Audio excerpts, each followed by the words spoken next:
You guys look like... What do they look like, Jimmy? Dorks. They look like a couple of dorks. Get those birds! Birds! They're coming to get you, Barbara. What? Are you kidding? We got some family here. Can you dig it? Can you dig it? Can you dig it? You are listening to the In the Mouth of Dorkness podcast, the official podcast of the Alamo Drafthouse Winchester. Welcome to another edition of the REVIEWcast podcast. Joining me is Lisa Gullickson. Quick, suck it before the venom reaches my heart. Wife Dork. Are you looking at my nose right now? And we also have with us Brad Gullickson. And for gosh sake, watch your language. That's not going away anytime soon. Mouth Dork. Fuck this computer shit. And I am... God, I love being a turtle! your trustee, the Turtle Dork. Woo! Watch out, Colombian drug lords. Where are you getting that from? And welcome to the REVIEWcast podcast. Yes, I am your host, the Turtle Dork. We are short one dork. We are short the host, and hosting duties have been passed to me. So please, I hope you guys be gentle. Don't be too harsh. Listeners, don't be too harsh. This is new for me. I have hosted before, but that was more at like Lost Weekend. So actually hosting the main show proper, the Weekend Dork, is it's kind of fun. Yeah, I feel good about it.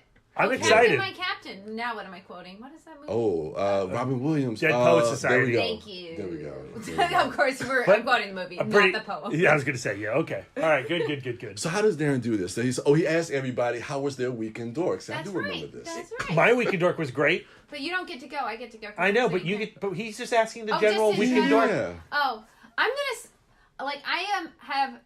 I'm apprehensive because I'm gonna seem like a negative Nelly this week, and it feels bad. So your Weekend Dork was not so good. My Weekend Dork was great. It's just the movies were not so good. I saw you were back on Letterboxd, and I was Yeah, like, now I regret it. I was like, sweet, Wife Dork is back in the fray. She's in Letterboxd, and I go on there, and the first couple reviews are like, oh I'm shit. throwing them stars like I'm a ninja. I'm not Why a you have to skill. hurt Turtle, Lisa? No, You're throwing very, very it's seldom, not personal. very seldom stars. You're not throwing a lot of stars. Yeah. I only started with so many. So I don't want to many. use them up. Well, let's go ahead and get into our Weekend Dorks. And since I am hosting the show, it's not going to start with me. It's going to start with Wife Dork. So tell me, how is your Weekend Dork? That's right. My Weekend Dork has been good. I've gotten to go out and do stuff. If you're following me on Twitter, you know that my Gilmore Girls rewatch has started. I've made great progress. I'm already 12, 13. Season 1. Okay, so you just started. Yeah, so Okay. once I'm starting to feel like the pumpkin spice latte movement, Okay. gaining speed. It's a couple of weeks. Yeah. That's when I feel like digging into my Gilmore Girls. So I start with season 1, and I make my way. And by the time I get through a year in the life, I'm deep into winter. It's deep winter time. Ooh, how many seasons of Gilmore Girls are there? 7. Okay. Yeah. How many good seasons are there? 5. But this is network, so is it like a 24 episode season? Yeah. Oh my god. Yeah. So I'm halfway through season 1.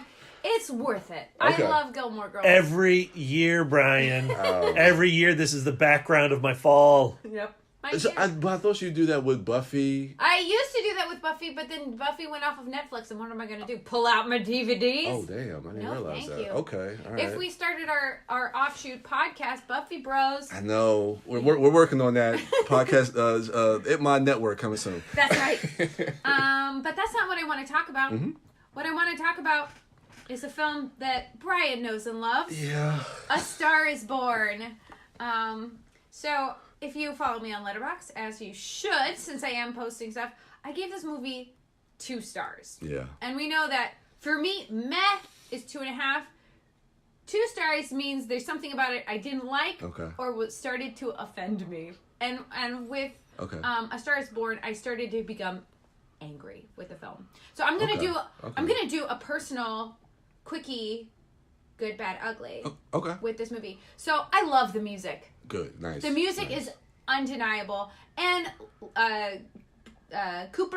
Bradley Cooper. Yes. Solid performance. I buy him as a gravelly, blues-inspired rock star of unprecedented fame. And pretty impressive beard. Pretty impressive beard. I like the fact that he can be a blues-influenced country singer and walk into a drag bar and be recognized. Like, I mean, that's a tremendous accomplishment. I don't think I could recognize one currently popular country star, you know. So, props to that fictional dude. That's cool. For his level of fame. Like, at the beginning of the movie, the scene with, in the drag, like, Allie's part in drag, where her performance. Her performance, but also the way she interacts with that community. Okay. It shows how she feels like this outsider, and like the drag community recognizes, you know, an artist who needs an outlet, and they embrace her. I thought that was beautiful. Yeah. I thought her Edith Piaf impression was amazing, and I was just like, I could get into this movie for like the kitsch factor of that if that kind of stuff continued, which it does not. Yeah. So that's my good. The music is amazing. You know, I thought there were elements of the direction were amazing. Yes. Not to get into spoiler stuff, but the ending, like that ending performance, open weeping. Despite definitely. my rage. Okay. Because I love musicals. Yeah, I just definitely. do. In my bad, I would say it's pretty by the numbers in terms of like every, you know, movie about a blues singer is the blues singer, you know, he finds a woman who he thinks is going to save his soul, but the drinking and the music gets in the way. Yeah. And the relationship falls apart, and, you know, everything goes down the toilet. Yeah. And to me, I really don't think that this movie brought anything innovative to that storyline or gave any kind of like, it got to the point where I was like leaning over to Brad and just whispering things that are going to happen, namely, without spoilers, the scene with Chappelle and the guitar string. I called that. Really? I leaned over to Brad. I'm like, this is gonna happen, and he was like, what? And he was like, how did you know that? Okay. Because I'm just like, I don't know, I just knew. Like, I knew how this story was going to go. Yeah, especially that scene, looking back in hindsight, I could see how it could lead to that, with everything that happened with those two characters and him take. Okay, I could definitely see that. I also really enjoyed Chappelle's performance, but I did yes. not understand, like, so was he Dave Chappelle in that, like, I don't believe he was. I don't understand what his role was. So I could tell they were having some kind of they had some kind of child friendship. Mm-hmm. But he was talking about how he, like, found, like, he was equating his life and his experience, like, maybe they're through AA or something, like, you know, I was having some kind of, sometimes you just have to find a port in the storm kind of conversation. So I was trying to understand, like, is this guy also some kind of celebrity? Or is he just a guy who's had a drinking problem? I just didn't completely understand what his role was, which does not need to be defined. True. But at the same time, I was just like, what is happening? Okay. And then the fact that he can say that and then rush things in their relationship, like in kind of what I thought was like a way that was destructive. You know what I mean? I can like going see... like pushing him into, okay, you know, it's time to commit to this, which like was not what he regardless if needed. they were ready for that or not, because he doesn't know the full extent of the situation. And isn't that part of the 12-step program that you're like not supposed to do that? Well, we don't know if he knew him from his 12-step program, because I got the impression that they were childhood friends and they were probably in music together. Yeah. And Dave Chappelle just kind of left that life alone and became a family man once he found his wife. Which is really kind of parallel to his actual experience, you know, him meteoric rise through the Chappelle show. True. Then he pulls back. He starts a family. Now he's coming back out and doing his specials, but he really is in his special saying this is really just because I need to pay some bills. Yeah, you know, he's very forward about going like, you know, I at this point in my artistry, like my family comes first, and you know whatever. Yeah. We're not talking about that though. So getting to my ugly. Yes. I just felt like the Allie character. Okay. Was way underserviced in terms of story. And I understand the story is, she's a young lady. She has aspirations. She gets swept up in this relationship. And, as her star rises, he becomes resentful. Yeah. But, like, she had no agency ever in anything that she was doing. So at the beginning of their relationship, like, when they're first meeting, we see these scenes in the trailer. He is very forward and very aggressive. Yes. Where he is touching her face right away. He is, like, he's on the hunt. He's on the hunt. Exactly. And this would have been a great opportunity to, and she, goes for it. Mm-hmm. She wants, like, she is charmed by him. Mm-hmm. She wants to further her career as well, and she just, like, kind of just dives in, which is great. But at the same time, she gets daddy's approval. And she gets daddy's approval. Yeah. But, like, at the same time, this would have been a really, like, if he was anybody other than a celebrity, his behavior was creepy. It was extremely creepy behavior. Okay. Like, to me, if a guy approaches me at a bar and he's immediately going, like, may I touch your face? I would be totally like, fuck off. Yeah. Okay. But he is a celebrity. He is a celebrity, right? So I guess that's part of the story. Then later, I don't think this is spoilery. So later, they just did a performance together. They're super jazzed. They're way into each other. They're making out, right? Mm-hmm. And, things are going towards the direction of having sex, right? Yeah. And then he passes out. Yeah. He passes out, which I said, like, like, she went to go to the bathroom to clean up. I lean over to Brad. I'm like, he's falling asleep. Yeah. And so he's completely passed out. Okay, so then she lies in the bed next to him and goes to sleep. Mm-hmm. Okay, then when she's unconscious, he puts the moves on her. I see. And then, like, that would have been a really wonderful opportunity for her to go, like, you have a drinking problem. I always reference this YouTube video, so look it up. Unconscious people do not want tea. I have not consented to a sexual relationship right now. Like, fuck off. So, but she does consent, though. But eventually, like, to me, she does consent eventually because she doesn't, like, push him out of the bed. But like, the time of consent is not like, like, hey, I'm kissing your neck and we're in bed together. Like, that's not how it's a creepy move, but it's a very movie move, and the film is very movie. Yeah, but to me, I just think that that's damaging. I just straight up think that that's fucking rape. And then, so later in the relationship, she has what seems to be at the Chappelle house, a come to Jesus moment. You have a drinking problem and you have to straighten up. Okay? And spoilers. No spoilers. She never follows through on any of that. Like, as his behavior continues to deteriorate, she never pulls away. She never tries to, she never makes good on, if you continue to drink, I will leave you. Give him that ultimatum. Yeah. So to me, like, she's just this weak Well, victim. There's a lot of conversations in the film that are put out there and then left hanging. That's one of them. Okay. Another conversation on the balcony where he puts her in front of his billboard and is like, you've got to talking about your voice. You have to be an artist. Don't write ass songs, Yeah, but she didn't even know that was what the conversation was about. He was disappointed that she did not become a singer-songwriter country star like him. He was disappointed that she was becoming a pop star and telling her that's later when he confronts her on, your Gene song is garbage, and then she says, well, how dare you?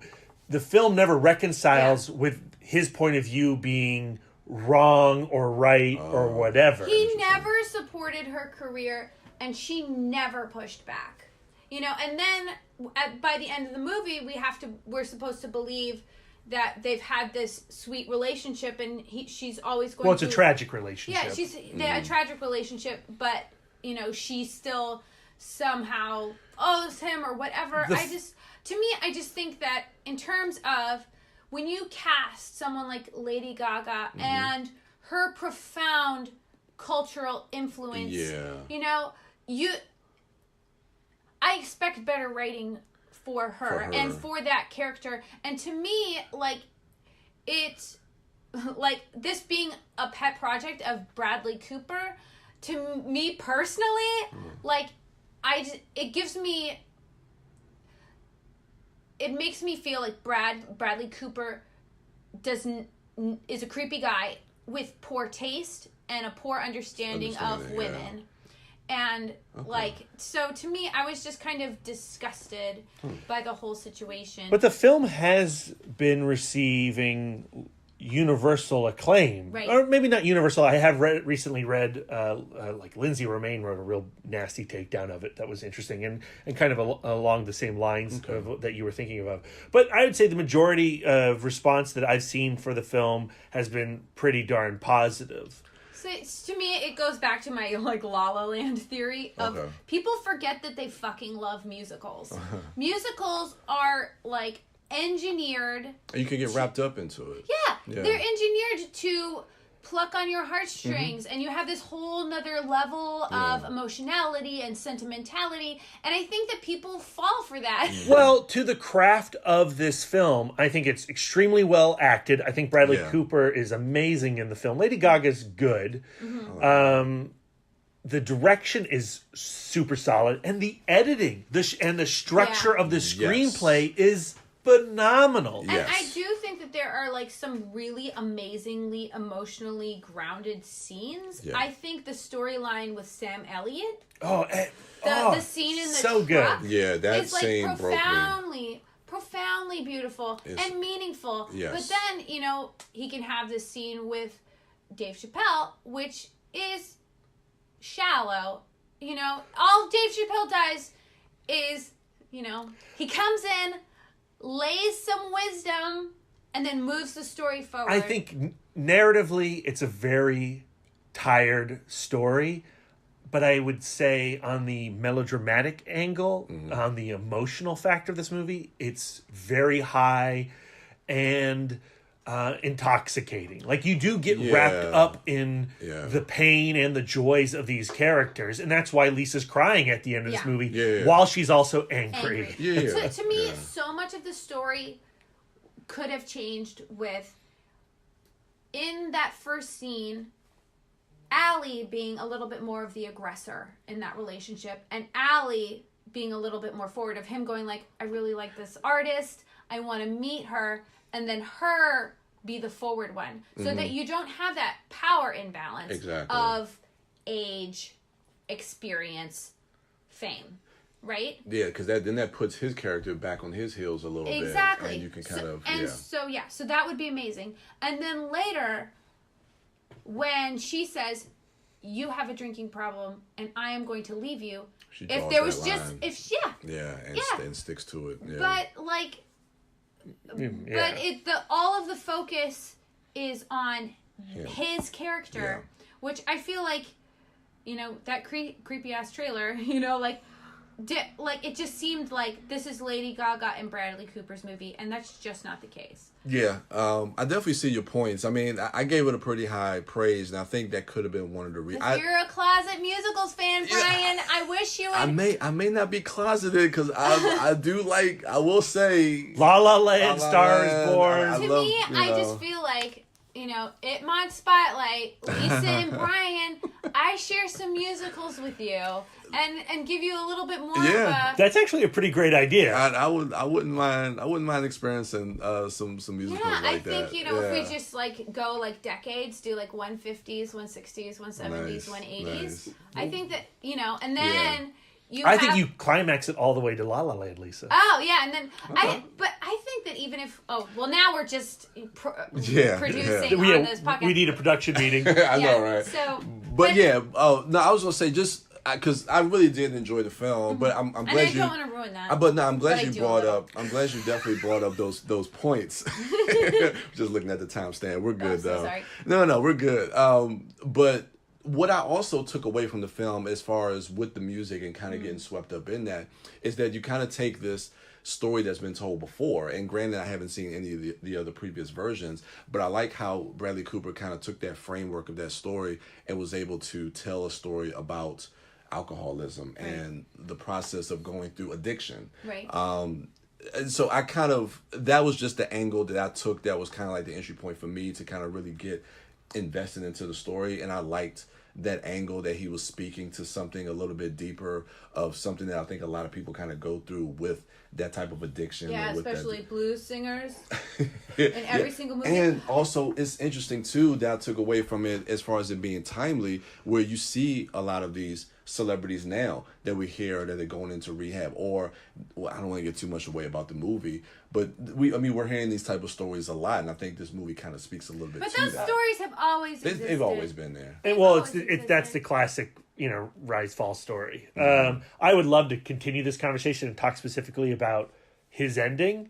This is really the place for it. I think Blaze does it better. Blaze is not a rise and fall story, but Blaze is a story. Blaze is the Jackson Maine story told through Ethan Hawke's lens. Okay. And I think it is basically the same story with the romance. Okay. Handled a little more truthfully.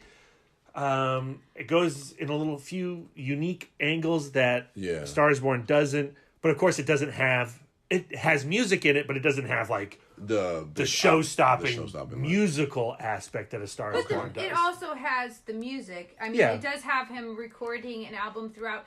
But like Blaze is not going to be number one at the box office, right? That film, because of its structure, because of its performances, because of the smallness of its story, is never going to appeal to a mass audience the way that A Star is Born will. Yeah. What is the name of the chick from Green Room who played the wife? I can never remember it. You just look it up on IMDb, listeners. Don't get hung up on it, Lisa. I am hung up. But that's a relationship where she never stops loving him, but she does draw a line. Okay. And I don't think that would be. Okay. And I think the structure of that screenplay is phenomenal as well. Okay. I love that movie. Story. That's it. That's my Week in Dork. I talk forever. No. It's just three of us, so we'll make sure we get a clean, concise episode here. But Brad, let's go to you. What do you have for your Week in Dork? So we just got done doing Psychorama 3 at the Alamo Drafthouse Winchester. Our Lord of the Three Bs, Faye, put on her annual festival of horror, nasty, of a wide variety of horror, cheesy, nasty, grotesque, hilarious. And, we watched films like The Green Slime, Pieces. We watched... what did it end on? Possum. So and there's new stuff too. So we got an opportunity to watch Dead Ant, the hair metal giant ant movie from director Ron Carlson. We had a little interview with him. Yeah. We've done a Psychorama episode where we're going to have an interview with Ron Carlson, the director of Dead Ant, as well as the Mads, Frank and Trace from Mystery Science Theater 3000. They did a live performance of Walk the Dark Streets, in which they provide an MST3K like commentary track to this really terrible Chuck Connors film. Just such a bad movie. But anyway, the movie I really want to talk about was the first night, Thursday, ended with a midnight screening of Death Spa, a film I had never seen before from the 80s. It's such a great 80s movie. Okay. It's got the music video look. It's got the jazzercise outfits. It all takes place in a health spa that a dark presence has infected. The movie opens with an aerobics instructor going like, well, I'll see you guys later. I'm going to take a quick steam bath. Mm-hmm. And she goes in to take a steam bath, and being pumped through the vents is actually an intense chlorine gas, and it burns her skin while she's in there. She's screaming. She doesn't die. She goes to the hospital. It's even worse. She gets gauze put over her eyes and spends the rest of the movie blind. But the main character is the owner, whose wife died through self-immolation. She's wheelchair bound. She pours gasoline on herself a few years ago, lights herself on fire, kills herself. And spoilers for Death Spa, it's her spirit that has infected the spa and is killing people. Okay. And her twin brother runs the computer operating system of Death Spa, and maybe I'm going to spoil it. She inhabits his body so that he can muck about with the computer system, causing all these chaotic things to happen. Also unloosening diving boards at the pool so people splinter off. Watch this with Darren.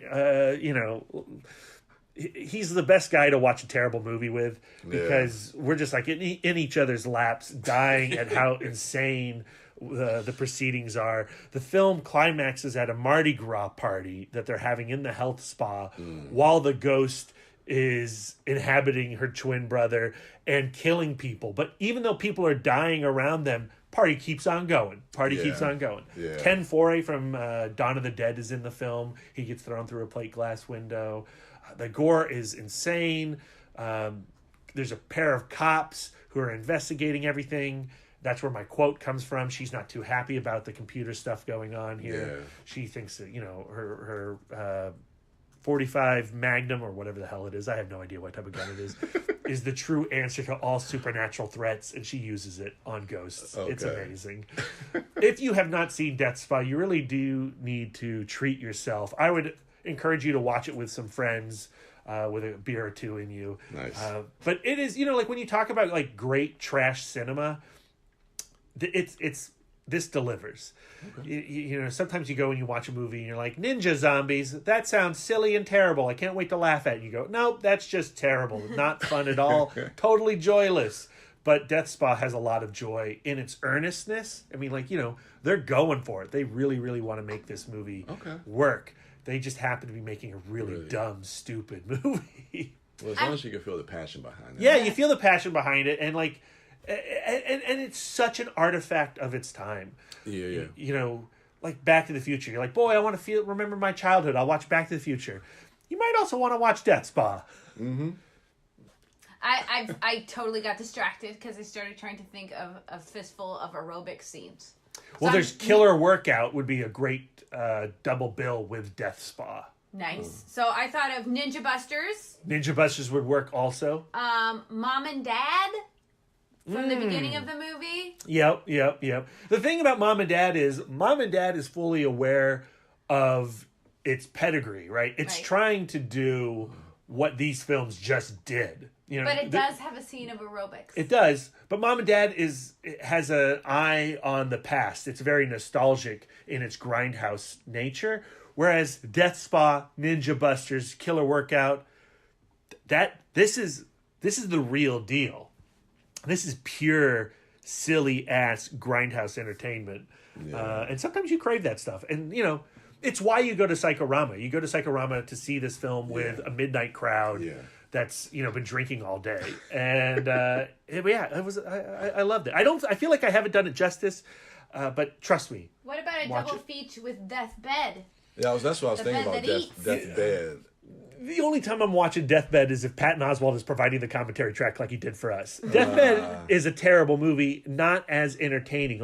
You can laugh at it, but there is a real engine to Death Spa. It moves. It's pacing at a clip. You're on a ride and it doesn't stop until bullets are being put into a ghost's head. Okay. Nice. All right.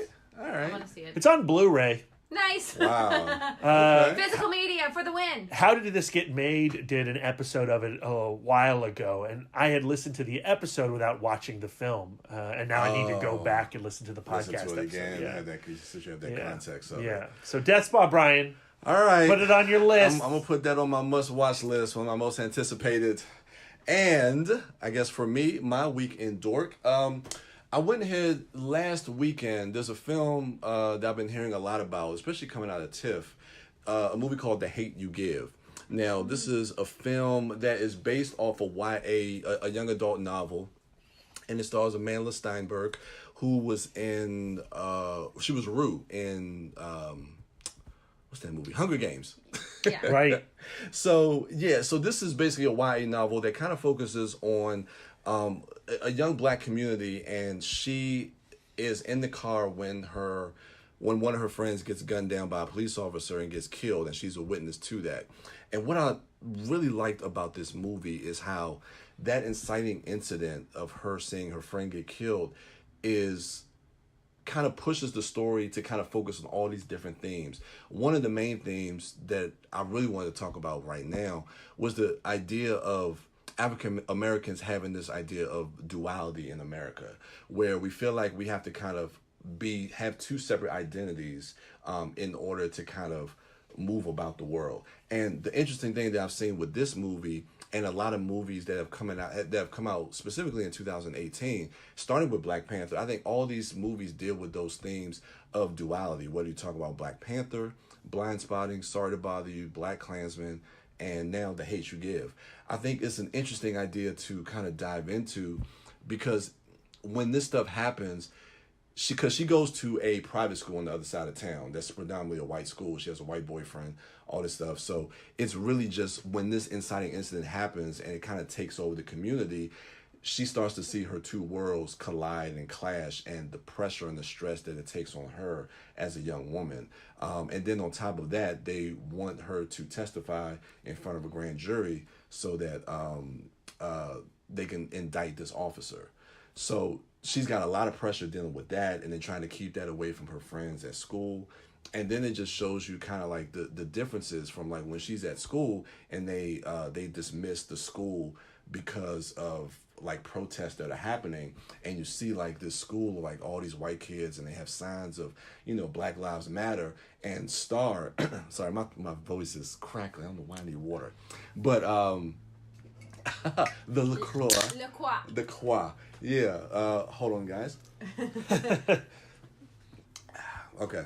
That's a tasty beverage. That's a tasty beverage. But yeah, when she starts to see that angle of it, she starts to think into her mind, like, because she lives both sides of this and how much that's affecting when she goes home in her community, but then she goes to school and she just kind of looks at these privileged kids as they're using it as an excuse to get out of class or not to take a test.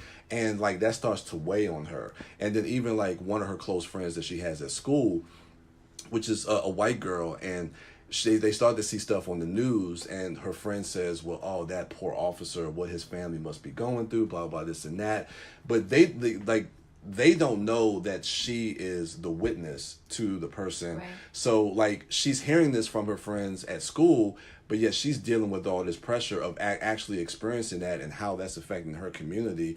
And it really, like, then this is a good friend of hers and how they start to kind of butt heads. So it really just deals with that duality of the pressures of having to have these two different identities.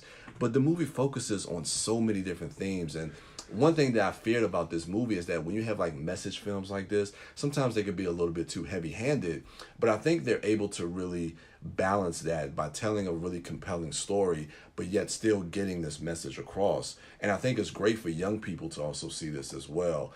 Does it have like a YA vibe? Like, do you think it's going to resonate with young people? I think it will. I think it will, because even though it does kind of focus on something specific and something that people don't really want to talk about, I think it's an accessible film that you can show in schools. You can show to white audiences, to Asians, to Hispanics, to blacks, to everybody, and they can take something from this. I think it's a very powerful thing as far as seeing what the other side is like, as far as like the things they have to kind of go through, dealing with the cops, and like a father telling his kids who are like 9-10 years old, if you get pulled over by the cops, this is what you do. You put your hands on your dashboard, you do this, you do that. And a lot of that stuff plays out throughout the film. But yeah, I thought it was just a fascinating movie. Talking to your point about these films that have come out this year that speak to the African American experience, Sorry to Bother You, Black Klansman, Blind Spotting, and The Hate You Give. Yeah. And Delisa's point of it being a YA story, or originating from a YA story. Yeah. So you're saying that like compared to those other movies, this feels like it's speaking to a younger crowd? Or does it still... No. It's still speaking to, I think, the same audience, to young teens and even young adults, like teens, 20s.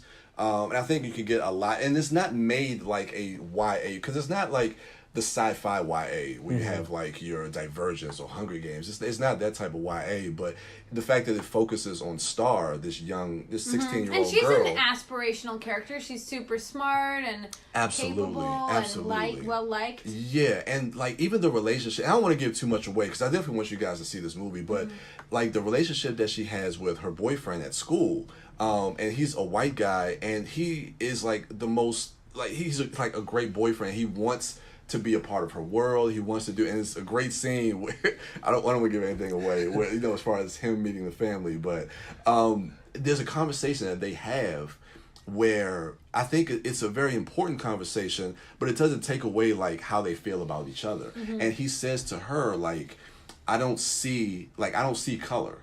And she's like, well, if you don't see my blackness, then you don't see me. And that's true, because I think sometimes the conversation on the other side to kind of like denounce like either racism or what they feel about like prejudices is like, well, I see everybody the same. I don't see color, but you can't live like that. You have to see color. It's about accepting that the other side of that is about accepting those differences.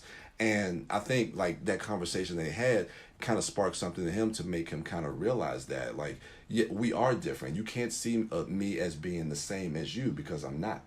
But it's accepting that and learning to look past that and to love somebody for that. So I thought it was a really, really, really good movie. It's one of my favorite movies of the year. I hope that next year we have this trend of differing points of view continues, right? Yeah. Like I feel like there's a real hunger right now for other voices, and given what's going on politically and societally, I feel like strike now while there's an interest. I just hope that interest stays. Well, I think the interest will always be there. I hope the profit stays. Exactly, because we're seeing a lot of that. And like I said, like just black cinema in 2018 has been very prevalent with all of those films, with television. And not just focusing on those heavy issues that, of course, not just us, but us as a society, as a world have to deal with, but also just telling like our stories. That's what I want to see from Asians, from women. I want to see not just telling the struggle of what those stories are, but just telling just our stories. Because you're still talking about a handful of movies among 700 this year, right? Like, exactly. It's a drop in the bucket. We need more. It's great to see these films. Exactly. It's great to have Crazy Rich Asians. But we need more than that. But I'm excited of what this year has kind of opened up. To what, hopefully, you say, hopefully. Well, that's the thing. Like, I need hope. I love seeing these films embraced, and I just hope that we get even more next year. So great film. I suggest everybody go check this movie out. So yes, that is my week in Dork. So let's see how we do this. We take a break. Take a break. What do we say after the break? I just know that when I listen to the episode, it's like some type of G.I. Joe jingle. Yeah, right. So before the G.I. Joe jingle, we say we're going to be talking about X. Oh, yeah, the movie. That's right. We are doing the review cast. This is not just Week in Dork. So, yes, when we come back from the break, we are going to be reviewing the latest film from Damien Chazelle, starring Ryan Gosling, Claire Foy. It is First Man, the story of Neil Armstrong and the space program getting to the moon. So, with that, go see the movie if you haven't, because this is going to be spoilery. Yes, spoilers. A lot of spoilers. So, go watch the movie, come back, and we will return. Hey, this is Liz from People I Think Are Cool, a bi-weekly podcast where I interview my favorite creatives from across the globe. If you're looking for a dose of creative inspiration, then go to peopleithinkarecool.com or subscribe to People I Think Are Cool on iTunes and Stitcher. You like film, from cult to classic, from blockbuster to B-movies. And there just isn't that one place with all the fan fervor and passion that's covering the kind of mad, diverse brilliance that you love. Well, that's where you're wrong. AfterMovieDiner.com is that fan-built movie nirvana just for you, featuring the sweet, sweet writings of the Wife Dork herself. AfterMovieDiner.com. Go there. Be the best you can be. We're back. So they get to the moon. Spoiler. Yes, the first one. Oh, thank you, Brad. I was holding that in. I don't know how much longer I could have held that one in. Don't worry, jerks. The flag gets planted. You see the flag in the distance. Calm down. There are flags all over this movie. It is a super American patriotic film. There you go. Relax. There you go. There you go. So don't get your panties in a bunch or your underoos or whatever you're wearing. Don't get them in a bunch. I'm in full NASA mode, so I'm wearing an underoo with a tube coming out. With a tube coming out. Don't touch that tube. Don't touch that tube. No. It's my private tube. It's for my man tears. No. There you go. So First Man, that's the film that we're going to be talking about and reviewing. So if you guys aren't following us on Letterboxd, definitely go to Letterboxd and follow us. You'll kind of have a little preface to what we're going to kind of say on this podcast if you do follow us. Emotional spoilers lie on Letterboxd. There you go. So let's go ahead and get into this review. So we're going to go round robin. I believe that's Darren's phrase, round robin. Yeah. And we're going to do our good, the bad, and the ugly. Lisa gave you a preview of that with her week in Dork for A Star Is Born. So you guys know the format. Let's go. Lisa, yes. What is your good? Your good. We're going to start with that. My good. Story-wise, I feel like this movie did capture the inherent recklessness of going to the moon in 1968. Yeah. If we just think in terms of, our television and how far our television has come since 1968. Well, in 1968, he even says, we just learned to fly 60 years ago. Yeah, he did. I know. He's just we've been flying for 60 years, so clearly it is time. As you see, before they could only, make a room in make a call in a separate room from the receiver of the telephone. They don't have a wireless phone, and they're we're gonna fly all the way to the moon.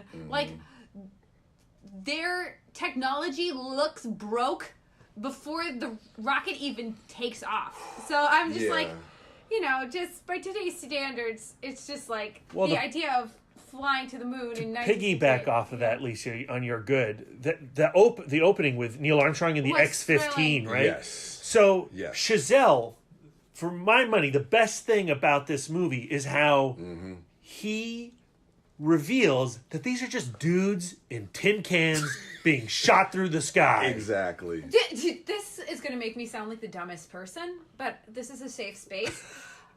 There was a lot more actual flying in the moon, when they were going to the moon. For some reason. What do you mean? Okay, so this is so stupid. You have to fly. I mean, as in piloting. To me, I always thought, getting to the moon. Oh, a computer does it all. Not so much a computer, but math, and then you just shoot it at an angle, and then for some reason, I just never thought about. Oh my God, somebody has to actually pilot. The shuttle. The shuttle. Yeah. And that shocked me. And then, when things are going awry, it has to be shh. Let me get my piece of paper. I have to do That's one of my favorite scenes of the whole movie. Yeah. When he's like, dude, shut up. I'm mathing over here. If I don't math good, we die. Yeah. It's just I don't know. I don't know why I just never thought about it. And, we live in the DC area. I've been to the Smithsonian, and we've looked at the Bell X1 and all that stuff. Yeah, and all I think about is, oh my God, there's gonna be so many ghosts of old farts in there, of just sitting in there. I always just was I was always oh man, it must have been very cramped. But I didn't think oh my God, he actually they have to actually spin this thing around so that the other thing can there's nothing. Yeah, that was fascinating. Nothing is automated. My favorite moment of watching the film in the theater was we had a couple of chuckleheads to our left who were chatty Cathys through the entire movie. Yeah. Me too. And the moment of the Apollo 1 mission, right? With Jason Clarke. Forgive me, I'm a terrible person. I don't know all the astronauts' names. No, me neither. I really apologize. But Jason Clarke's astronaut, and I think and Gus Shea Wingham's in there. Okay. They're in the Apollo 1 capsule, right? Yeah. It's the first Apollo mission that's going to start the process of getting us to the moon.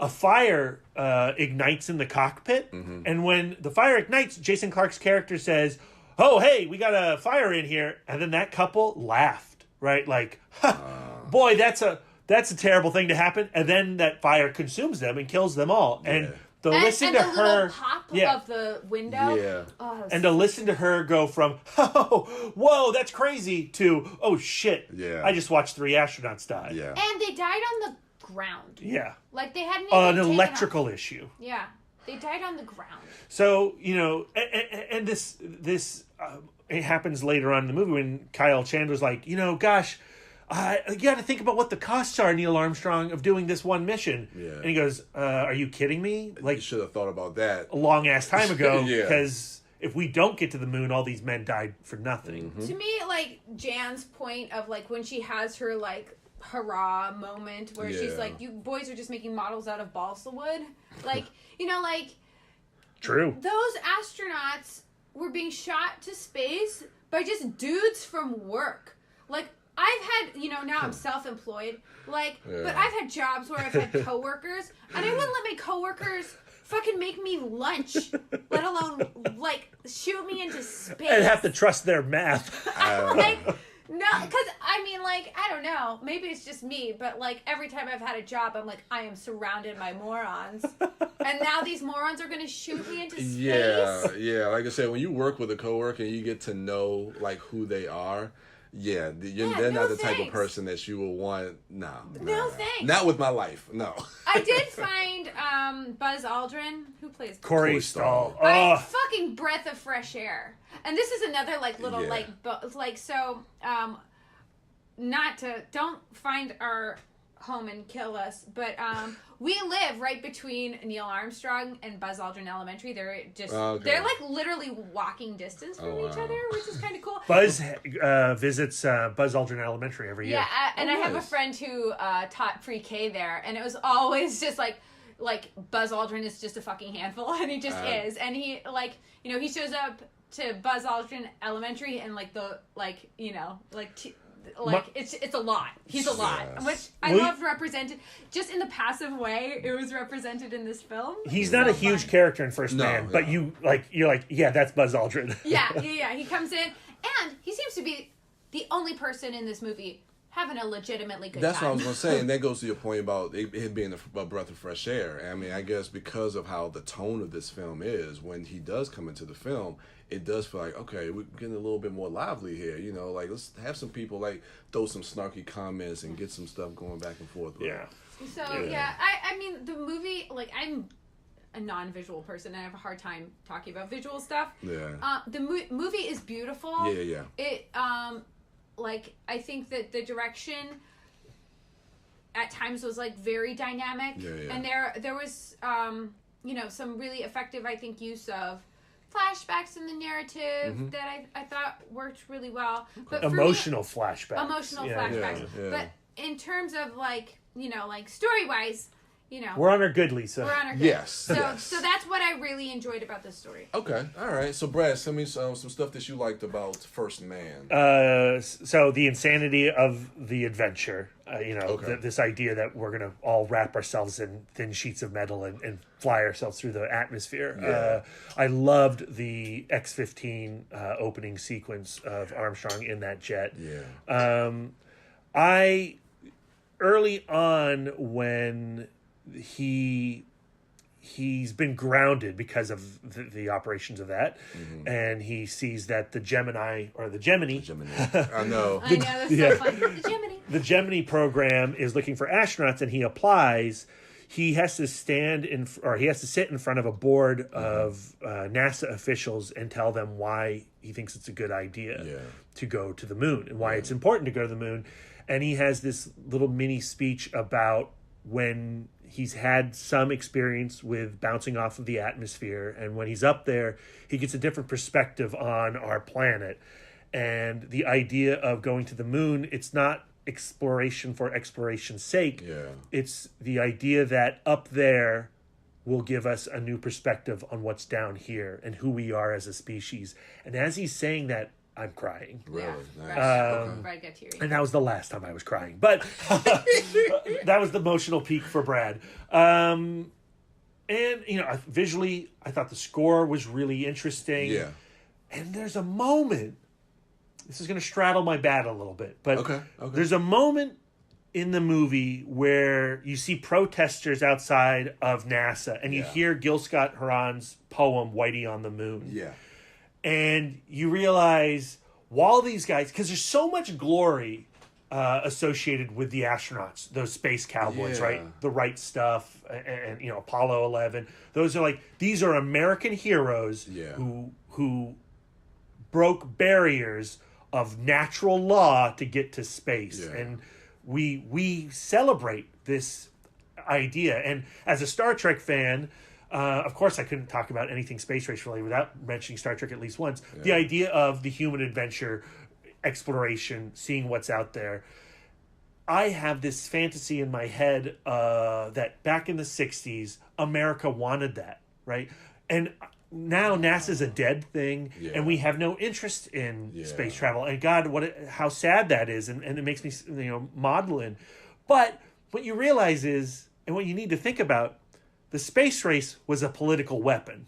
Mm-hmm. Russia was going to space. Exactly. Right? They got there first. Okay. Sputnik got there. We can't let the Russians get to the moon. So the space race, Right Stuff, all that, all that heroism. I get it. But it still was John F. Kennedy going, we got to beat the Russians.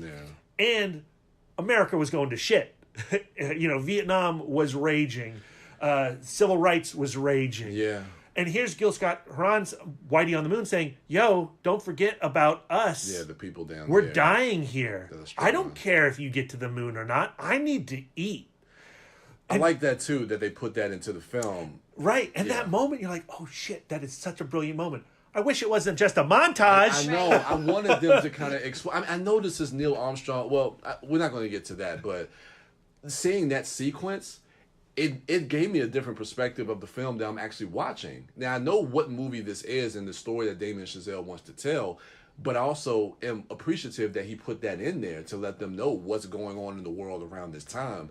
But watching that, it just inside me, I was like, damn, I think I want to see that movie. Yeah. This is actually one of my bads. Okay. Is the fact. Well, then you want to hold it? I guess I'll hold it. Hold it. Okay. I'm holding it. Because we haven't gotten to Brian's Good yet. Yeah. But that's a good conversation to have. Okay. So we'll talk about it on my. Don't stop. Don't turn off the podcast now. We're going to talk about that very soon. Yeah, definitely. So just to get through some of my good that I liked, going to your point, the opening of this film, what's that? The X-15. X-15? X, yeah. Awesome sequence. And going to my point of how Damien Chazelle is able, from a technical standpoint, he's able to kind of put you in that cockpit with these characters, whether it is the Apollo 1 or when they're orbiting the Earth, and that one mission, that the other one that he went on, I forget. Oh, the Gemini. The Gemini 8. Gemini 8. The Gemini 8. All those sequences, I mean, you're seeing that from his point of view, and to see the space program, the space race, where in other films we see it, I kind of describe it as like you're looking at it from the outside in, where with this film it feels like you're inside looking out, because you're looking at it through Neil Armstrong and his point of view, and to get into some of his story. And so he takes you on that journey, even at home, where a lot of, like you're saying, going to how it looks, like that 16 millimeter kind of grainy look that looks like it lives in that time. Yeah. It has this very documentary style feel to it that I really kind of liked. But that's some of my bad.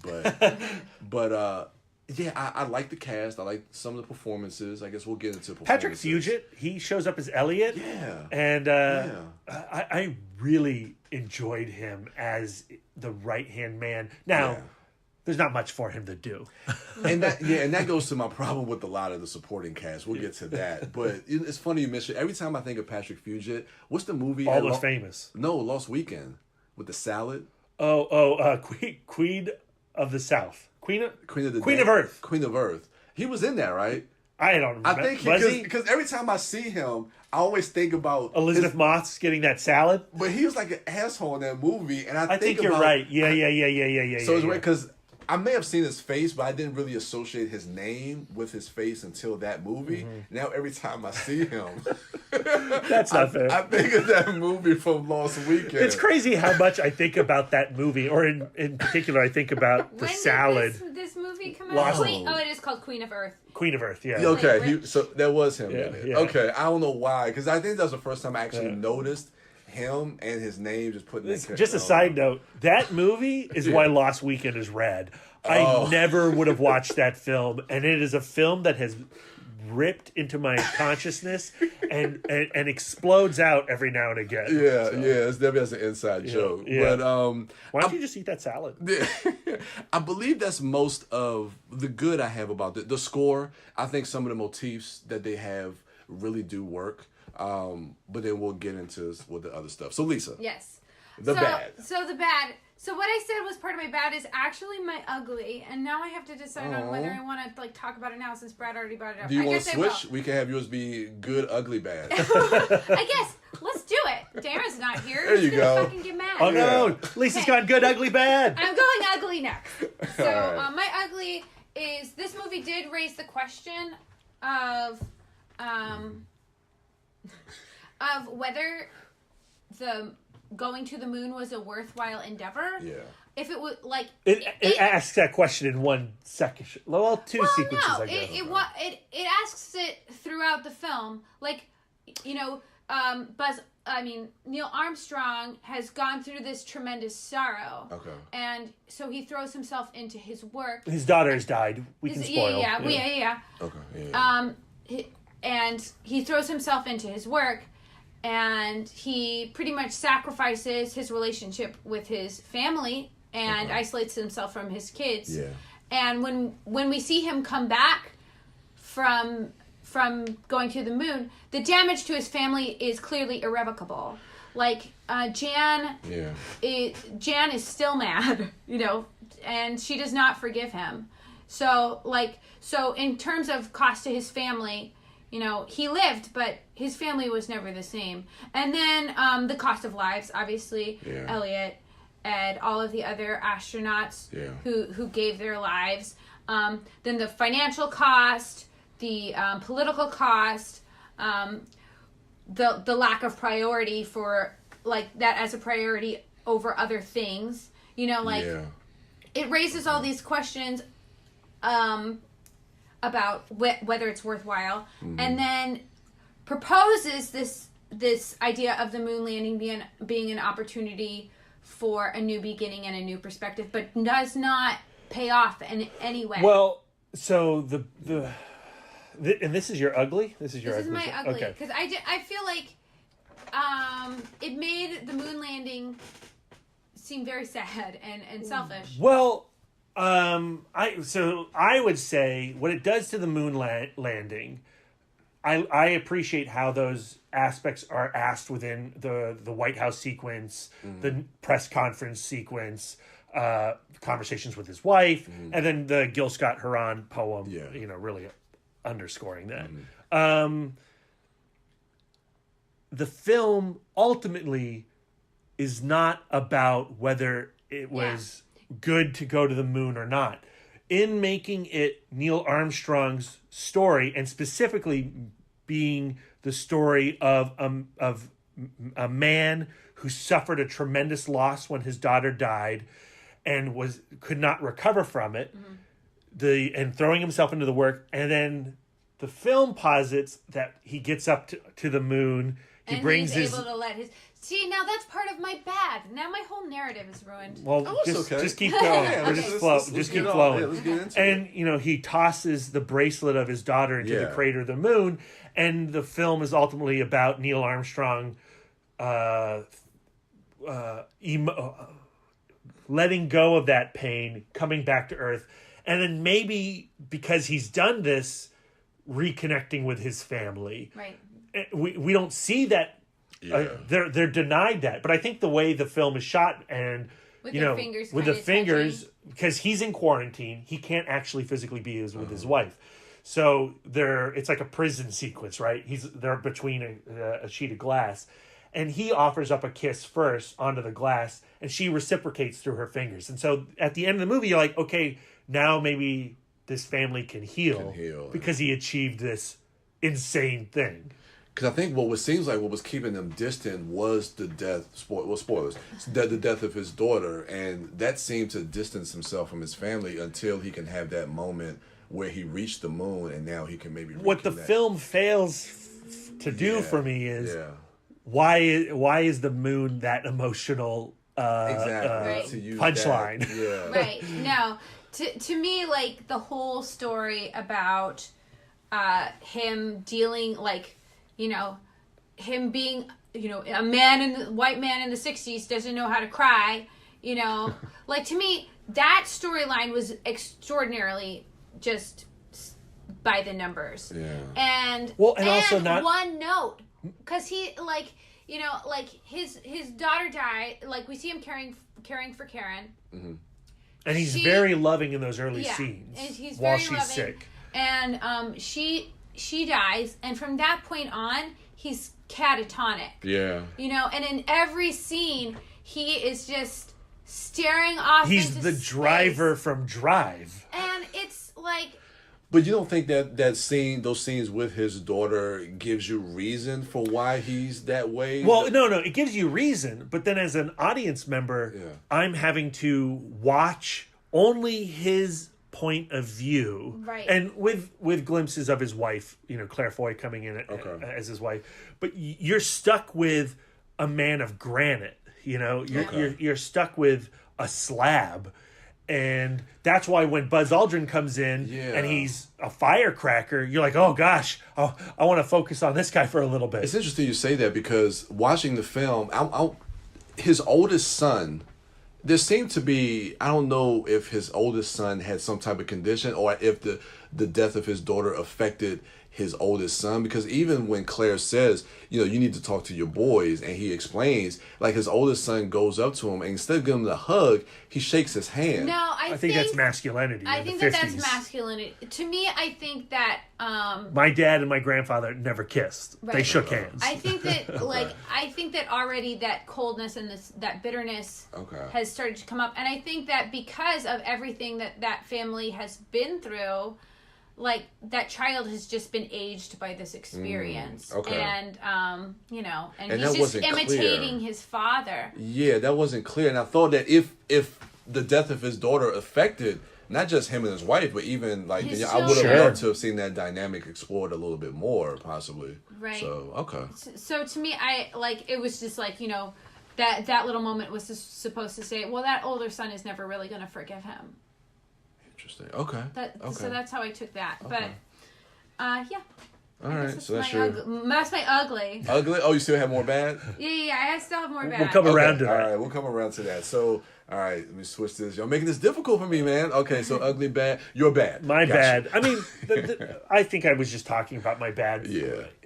Ultimately, what it is, because of the narrative being a man losing his ability to love, regaining it through the space race, the film is very sterile. Yeah. And you know, I think Ryan Gosling's good in the film. Yeah. I get what they're doing intellectually, but it's not really fun to be there. Like it's not, or not. It's not even necessarily that it's not fun to be there. It's not interesting. It's it's a story that we know, and it's a very cold place. Yeah. Like we all understand that like there are benefits to being emotionally detached. It's very cool under pressure. I love the technical craft of how we can display these missions in 2016 cinematically, and I think Chazelle kills it. And if the film was really about that, it would have allowed for more characters, but again, it would have been the right stuff. It would have been Apollo 11. You know? I'm not saying that this has to be like a rah rah rah go America. Mm-hmm. No. Like to me, it's just like not, it shouldn't be like we understand that it's hard to be a dad we have a preoccupation with the space race. Mm-hmm. I get it. I have it too. Why are we revisiting it? And if we are revisiting it so we can tell an intimate story about Neil Armstrong learning to love again, that's also still not interesting to me. I know, and you could have told that you could have told that story differently. Yeah, I was listening to the Pop Culture Happy Hour podcast, and I can't remember if it was Chris Clemick or Linda Holm. They were saying how The Right Stuff, Philip Kaufman's film based on Thomas Wolfe's book, was about masculinity and hero worship, and this is a very modern take on masculinity in First Man. It's a more intimate approach. It's about a man learning to love his family through this. But Lisa, what was your takedown of this film on Letterboxd? I wish I could. I can tell it to you right now. Yeah, Brad is quoting me when he says that. First Man is the story of a man who travels to the moon to learn to cry. Yeah, I saw that. And you're just like, okay, true. Yeah. I was like, okay, that makes sense. All right. Yeah. Did I hate the movie? No. I liked a lot about the movie. Yeah. But... You're right. I guess some of my bad goes to your point, and that's a great way to describe it, as the film felt sterile. Because I just felt nothing, like just this monotone feeling just throughout the whole film, except when I was kind of marveling at some of the technical achievements, that opening sequences, all the sequences when they go out into space, and all the testing stuff I thought was just fantastic. And some of the choices that Chazelle made from a visual standpoint to tell the story, I really enjoyed. But one of the things that kind of bothered me was the supporting cast. I really think, to me, the supporting cast, and I know you can only go so far as like what you can tell when you're talking about based on the true story, but a lot of his peers, some of those astronauts that died, I wanted to see the relationship a little bit more with Armstrong, even the relationship with Janet, with his wife. I thought Claire Foy was good, but I think she gives a lot more than what's given on the page, because it does just kind of feel just kind of like that supporting role of just supporting your wife. But I think Claire Foy is able to kind of do a little bit more with that, and she does have some sequences in there where she talks about why she married Neil Armstrong, as far as like having that type of security, or they could have married a friend of hers married a dentist or something like that. Yeah, well, like the idea that like when they got together, he was a completely different person. Yeah. And the relationship they currently have is something that she had not signed up for. Exactly. So she felt like a hostage the entire movie. Yeah. So I don't. It's just those supporting characters. Like for me, I know this is Neil Armstrong's story, but I just wanted. I like Jason Clarke. I thought Patrick Fugit. Patrick Fugit was good, and but every scene with them was like, oh, look at Neil, keeping them at arm's length. Yeah, and I just couldn't get wrapped up in the emotionality of the drama of the characters. Like even that sequence you talked about when the astronauts died, like when that happened, I didn't feel like when Neil found out when he was at the White House. Like, I wanted to feel more for that, but the movie But he's incapable of feeling that, right? He's so you're stuck with that. Yeah, the movie makes you distant from it. So it's like, you can't connect with it. I don't know. It's just, I thought they could have at least maybe worked on that or did something a little bit better. From the Earth to the Moon is an HBO documentary that Tom Hanks produced, I think, with Steven Spielberg. There's an episode that, like, focuses solely on the wives down on the ground as their husbands are, doing all this insane stuff. And I just felt like that this movie was trying to encapsulate that entire miniseries into one life. I see. And, it's hard to do. True. Yeah, so my bad was the treatment of Jan. The treatment of the wife character, because it was hard to get invested in their relationship, because there was no except for in dialogue, there was no presentation of good times.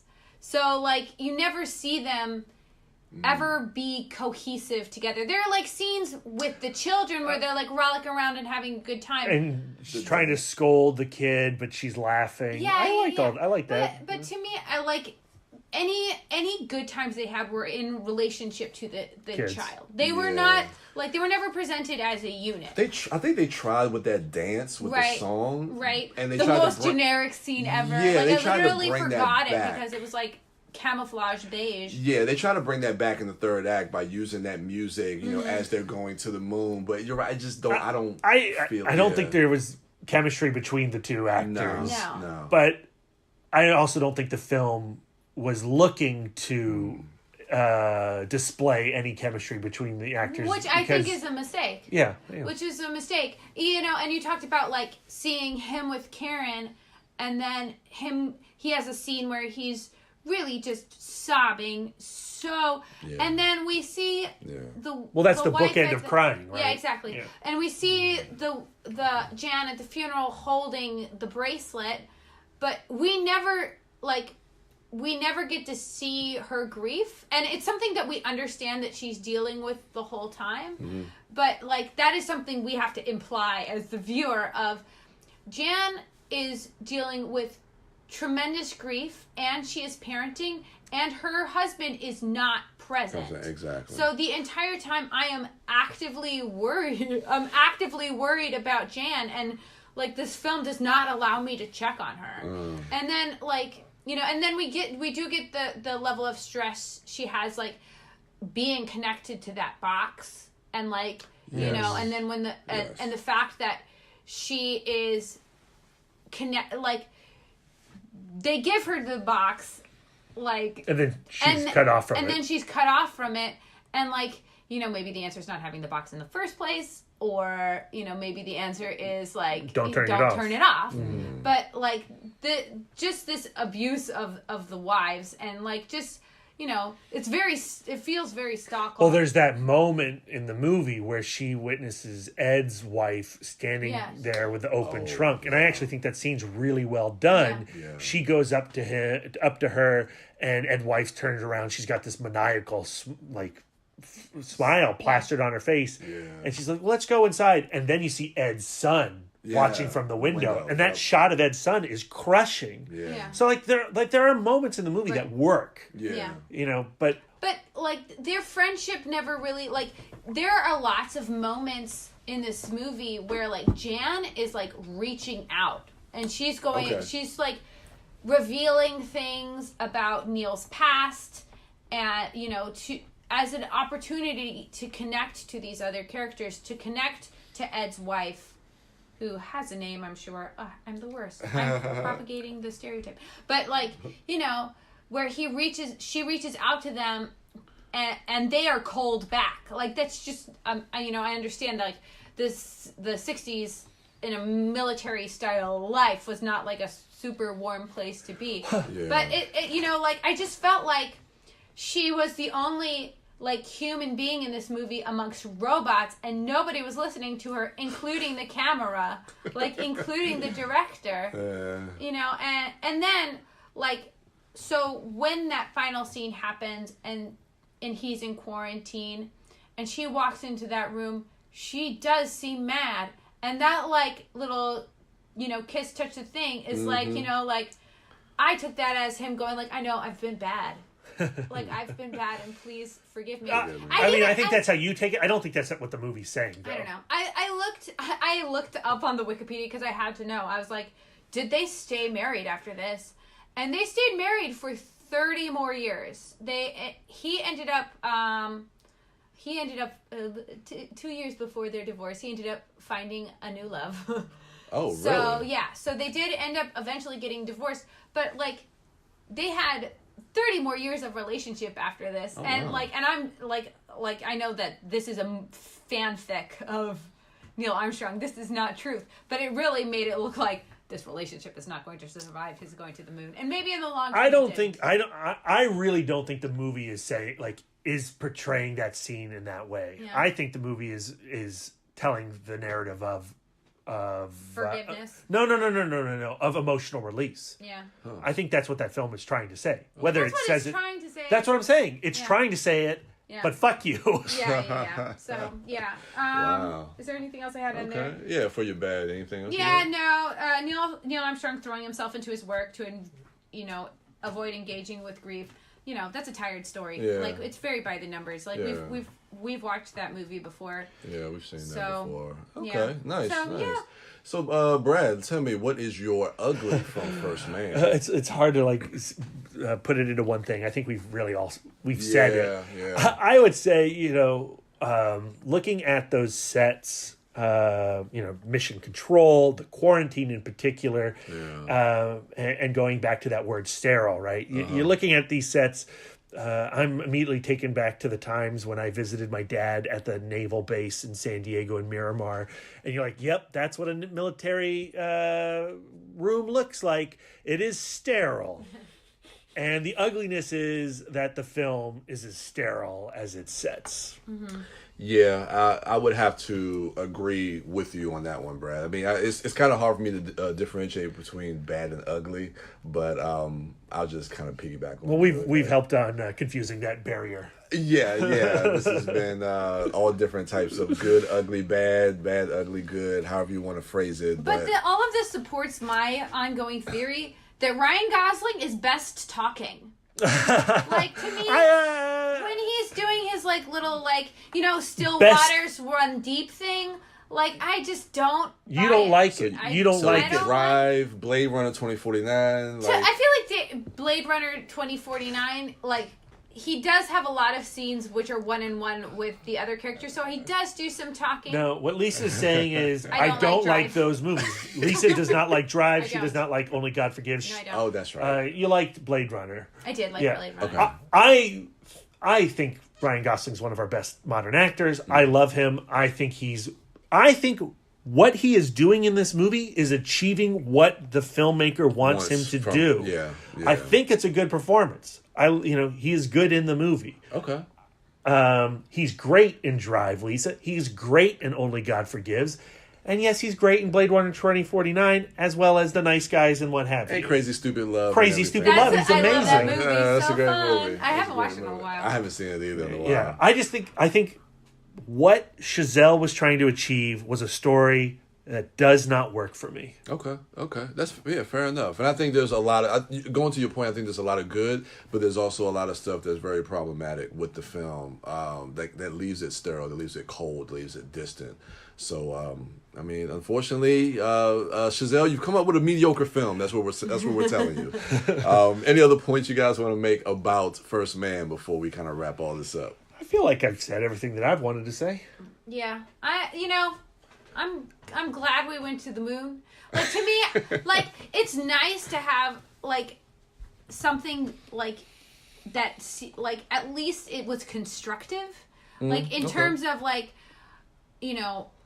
now our we're bleeding money for wars, and those are the directions in which we are bleeding money, and the money is coming from education, it's coming from the arts, healthcare, it's coming from the arts. At least NASA was something in our history that was ultimately constructive to do, and I definitely can agree with that. I mean, you look at some of the stuff that we're funneling our taxpayer dollars into just to kind of fund these wars because of whoever, two leaders want to have a pissing contest where that's not even it. It's just because now that there's an entire economy built on war.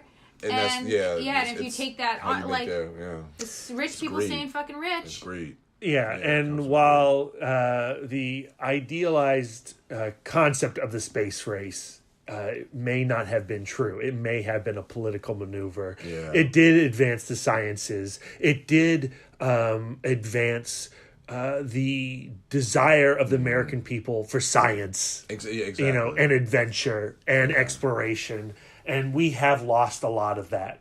Now, thankfully, that some of that seems to be shifting to the private sector. Yeah, and it's cool to see other scientists like Neil deGrasse Tyson really coming out and speaking out to some of those points as well. Yeah, so I don't know. We watched it last weekend, earlier this month, the documentary Science Fair. And that had some really interesting jabs at where we're funneling our money in the world right now, and how there are still heroes of science struggling to pull themselves out of public education. So there's hope there. There's hope. Cool. Well, yeah, guys, that was pretty awesome.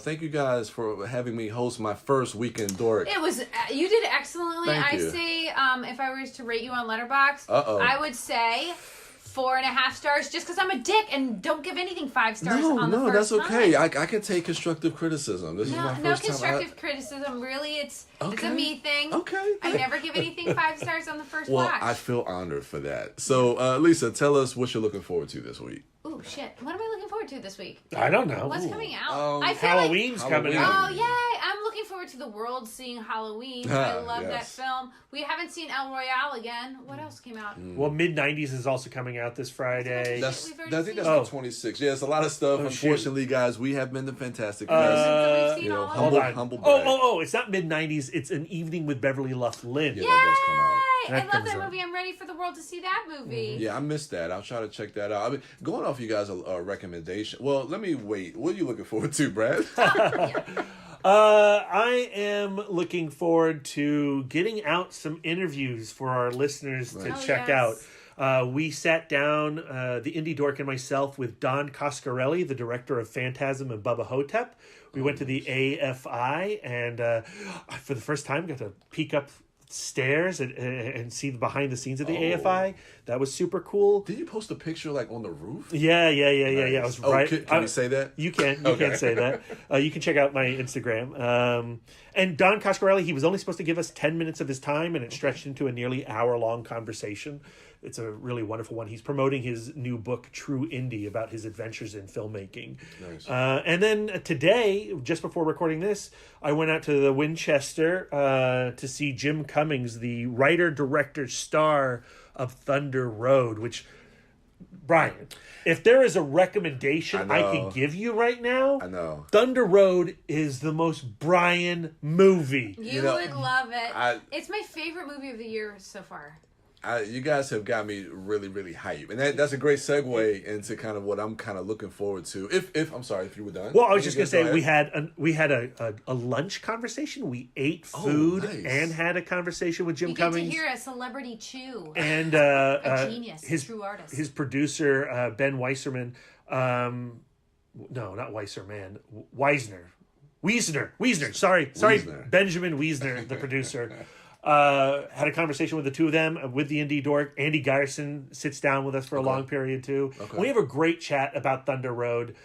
Please go support that movie. It's at Alamo Drafthouses right now, so if you got one near you, do that. But it's also playing a few other things. They are independently distributing this movie. Yeah. They're doing a road show of this film. They're going from town to town with the DCP under their arm, bringing it to the people. That's cool. And they're also having like events after, like meet and greets after. And so my brother John and his wife Kenzie, they saw it at Last Weekend with us. Okay. And so when it came, and they live in Charlottesville. So when they came to Charlottesville, my brother, sat front row and watched the movie again and participated immediately in the Q&A and then after the movie, he went up to Jim Cummings and he was like, we got to see this movie at Last Weekend. We really loved it.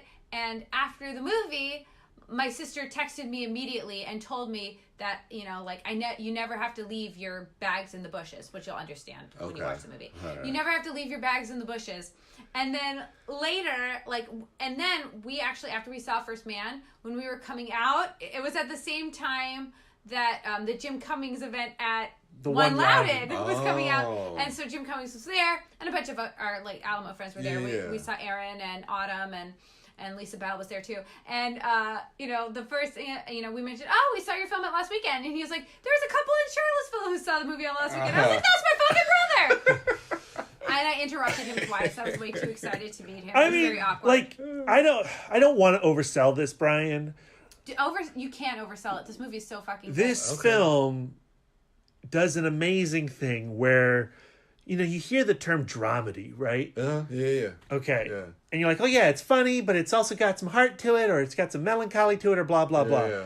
This film, from scene to scene, from sentence to sentence, word to word, jumps from emotions. Okay. And it's one thing to write that, it's one thing to direct that, but to perform it is astonishing. Okay. After seeing that movie, wiping the tears from my eyes, I looked at Brad and I said, we just saw the work of a genius. Wow. It really does feel like something truly special. And if you watch the trailer of Thunder Road, it doesn't necessarily sell what the actual immensity of the experience. Okay. It hints at it, but if you watch that trailer and you go, I don't know, please just watch the damn movie. Yeah, definitely. Yeah, you guys speaking so highly about this film has put this movie on my radar, so I thank you guys for that, because I looked it up and was doing some research, because I know it should be coming out on VOD soon. I know it comes out on DVD October 20th. Oh, really? Yeah. Okay, because I saw something, it was either 20th or the 30th, but I saw something in October that was going to be available. So if I can't get to a theater, I'm definitely going to seek this one out. And yeah, I think you're going to really like it. Watch it with somebody you love. Okay, all right. We can all do it right here. All right. Yeah, you can watch it with us. You love us. Oh, thank you guys so much. Yes, absolutely. What are you excited about, Brian? This week, again, that, if I'm able to catch it, but if not, whenever I can. Thunder Road, thank you guys for talking about that film. Halloween, I've been looking forward to for a while. I know you guys saw that. Oh, damn, I forgot. Unfortunately, you missed it. I know I wasn't at the first half of Fantastic Fest. That's the last time that'll ever happen. Absolutely, you're right, Lisa. So I'm excited for Halloween, especially how you guys have been gushing over that movie. And then you can finally read my essay on AfterMovieDiner.com. Nice. That's Plug. There you go. So yeah, those are all the things I'm looking forward to. And then Darren goes around the circle and says all of our handles. Yeah, and stuff. so I'm going to do this a little bit differently because I don't have that script that Darren has in his head. So this time around, I'm going to let the dorks go ahead and plug their own social medias. So, Lisa, where can the good folks find you? You can find me at Sidewalk Siren, tweeting about watching the Gilmore Girls, my Gilmore Girls fall rewatch on Twitter, Instagram, and Letterboxd. You can see my 2.5 reviews of all of the movies coming out in the fall as I weep. And Mr. Gullickson, where can folks find you? You can find me on all social medias at MouthDork, and please head on over to Film School Rejects. I've been cranking out the content. Oh my God, Brad has been writing 24/7. That's good though. It's been great. I love it. All my Fantastic Fest interviews are up, with the exception of Jonah Hill, my interview with the director of The Guilty, and my interview with the director of The Standoff at Sparrow Creek. I can't believe you got to interview the director of The Guilty. That movie's so good. That is really good. Yeah, those interviews will all be dropping when the films come out. So mid-90s will be the next interview that you can read. And I have a review of mid-90s also coming up on Film School Rejects. Nice. So yeah, just go to Film School Rejects. Nice. Please. Read those reviews and read those interviews. Click on it, click off it, then click on it again. Please. Click it twice. Yeah. So nice. Give me them clicks. And then do the third, do the fourth. Hell, fuck it, do it the fifth time. If you're one of our dozen listeners and you haven't reviewed us, given us 5 stars on iTunes, we'd really appreciate it. Christmas is coming. Exactly. Why don't you give us some reviews? 5 stars only, please. Brian, where can we find you on the social medias? Yeah, you guys can find... No, Lisa, just go right ahead. It is quite all right. You guys can find me at... let me see if I can remember this. Even he doesn't know his handles. It's crazy. Darren has the script down. But no, you can find me on Facebook at Brian William Young, on Twitter at The Turtle Dork, and at Instagram at The Turtle Dork 1, and on Letterboxd as well at The Turtle Dork. Since this year, I've really been utilizing Letterboxd a lot, and also trying to do a little bit of writing on there, doing like little mini reviews and whatnot. That I've been having fun, and trying to get back into the writing. It's something I'm trying to dabble in. Brian, I love it. Thank you. I love all your reviews. We're reviews. huge fans. Thank you. I appreciate that. If I were to give you a review on iTunes, it would be 5 stars. Thank you, Lisa. I am extremely humbled with that. And give us those 5-star reviews on iTunes, like Wife Dork said. And with that, for me, the Turtle Dork, for Wife Dork, for Mouth Dork, we are out. Until next time. Yay!